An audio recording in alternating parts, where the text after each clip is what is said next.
దేశంలో 4వ విడత పోలింగ్ ప్రశాంతంగా ముగిసింది. దేశంలోని 96 పార్లమెంట్ నియోజకవర్గాలకు ఈ దశలో పోలింగ్ జరిగింది.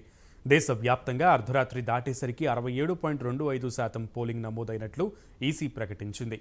4వ విడతలో మొత్తంగా 10 రాష్ట్రాలలో ఎన్నికలు జరిగాయి. ఏపీలో 76.50%, తెలంగాణలో 64.74% పోలింగ్ జరిగింది.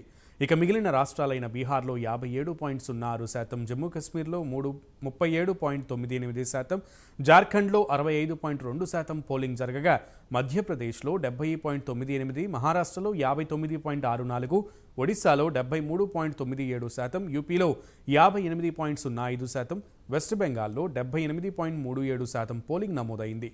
మొత్తం మీద ఎంత శాతం పోలింగ్ జరిగింది అన్న సమాచారాన్ని ఇవాళ ఈసీ ప్రకటించనుంది.